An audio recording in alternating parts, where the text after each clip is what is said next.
Cosmos, pour ceux qui ne l'ont pas lu, raconte rapidement le séjour de Witold à Zakopane. Alors, sur le chemin qu'il mène à la pension où il se loge, se trouve un moineau qui est pendu à hauteur d'homme et qui sera le point de départ d'une enquête obsessionnelle menée par le personnage. Une enquête qui engage moins la découverte d'un coupable que celle d'une signification que le personnage suppose au monde. Ainsi, ce personnage principal va se mettre à produire lui-même les indices susceptibles de faire aboutir sa quête.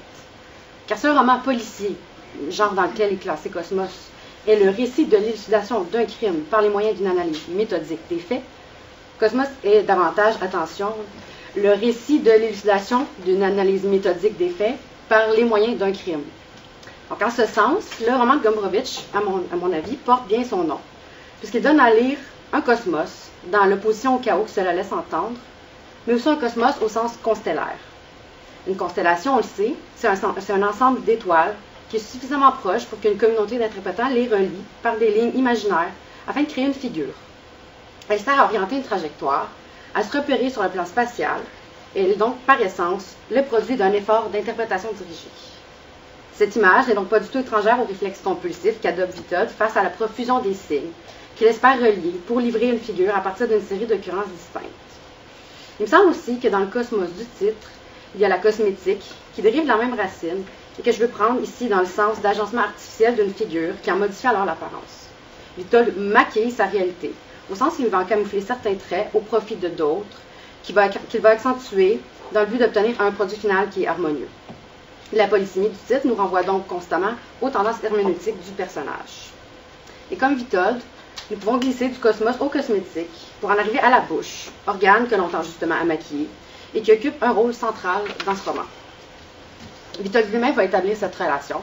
En page 32, on peut lire que, je cite, « La bouche se rapporte à l'autre bouche comme une étoile à une autre étoile » ou que « Cette bouche-ci était avec celle de là-bas comme deux villes sur une carte, comme deux étoiles dans une constellation. » Tentons donc d'abord de retracer la chaîne de ces bouches qui se déploient dans le texte en deux temps. Ce sont en premier lieu celles de Catherine et de Léna, qui se répondent l'une l'autre dans un rapport de contiguïté étrange, puisque c'est précisément le fait qu'elles soient aussi différentes l'une de l'autre qui motive Witold à les relier.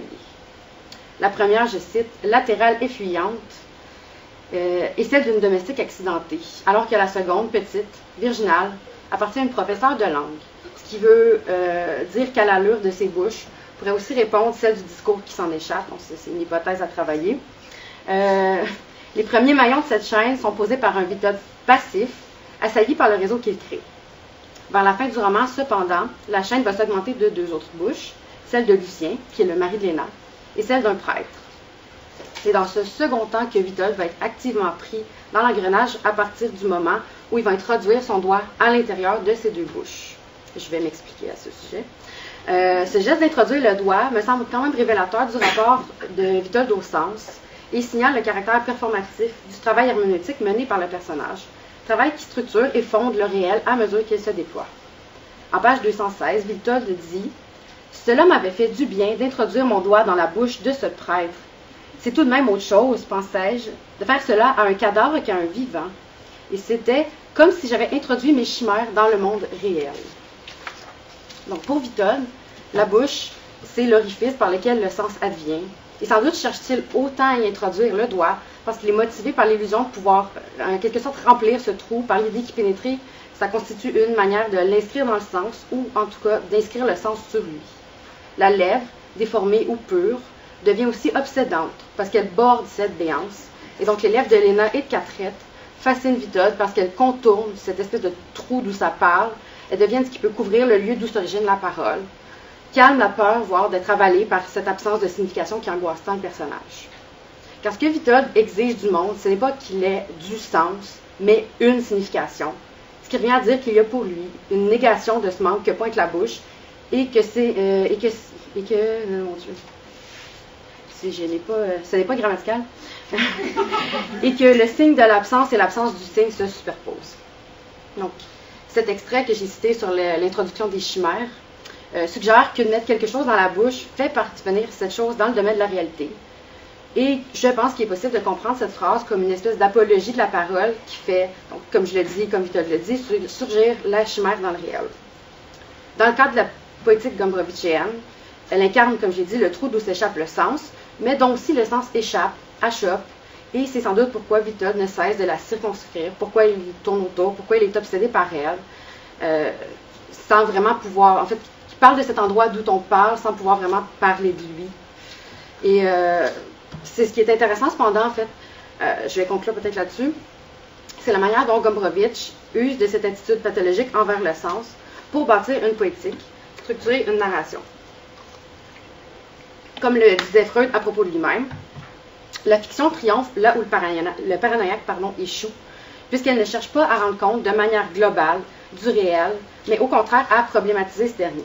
La poétique de Gombrowicz mime les modalités selon lesquelles s'organise la paranoïa, mais reste toujours du côté de la production du sens, sans verser dans ce que j'appellerais une tentative de dévinement total de la signification du monde. Et j'ouvre alors cette question de la poétique à partir de l'interrogation qui implique mon titre, puis que j'ai finalement pas vraiment abordé de front, parce que les joies du colloque étant ce qu'elles sont, celle du rapport boulimique aux signes.